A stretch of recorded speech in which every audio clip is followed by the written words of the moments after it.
Tunisia is expecting to receive the first round of payments from a pact with the EU aimed at curbing irregular migration. The upcoming disbursement of 127 million euros to the North African state is coming amid the Lampedusa migrant crisis. Just last week alone, about 8,500 people reached the Italian island's shores. As featured in this report, the Tunisian Coast Guard is on alert to stop the flow of migrants. And here's more details of that in this report. Experts say Europe's migration crisis starts here in Tunisia. Tens of thousands of undocumented migrants have entered the North African country illegally. The number has increased this summer, and more are expected. Most of them are from Mali. We will keep coming because there is no safety and no solution in our country, and here in this city we have no food, no medicine and nowhere to stay. Now many of us don't have money, but we'll all take the sea route as soon as we can. We want to improve our lives. We can't do it here. We are tired and fed up.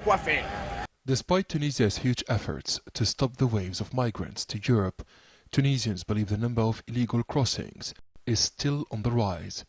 Residents of the port city of Sfax say irregular migrants take advantage of good weather conditions to cross the Mediterranean and reach Lampedusa. We are all brothers. Irregular migrants need our help, but their number exceeds that of local residents in some areas. There are too many problems due to overcrowding of coastal towns with migrants. Local authorities are overwhelmed by the huge numbers. We want everyone to live in peace. Migrants are determined to reach the opposite side of the Mediterranean. Tunisian President Kais Saied has urged the National Security Council to step up efforts to stop human trafficking networks. These criminal groups are operating in Africa, Europe, and the Mediterranean basin. We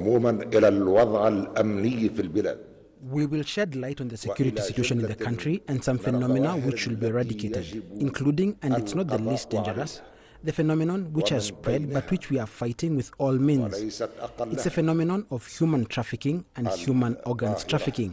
In the past few months, Tunisia witnessed several visits from EU officials to negotiate a financial assistance deal. The European Commission recently announced that the EU will start releasing the funds from the €900 million deal that includes €100 million in border control funding. At around 11% of the total European aid package to Tunisia, experts, however, say the border control funding is not sufficient to ease the growing migration crisis in the Mediterranean. Many politicians and NGOs say Tunisia should press for more financial support from the EU. Abdel Shawishi, CGTN, Tunis.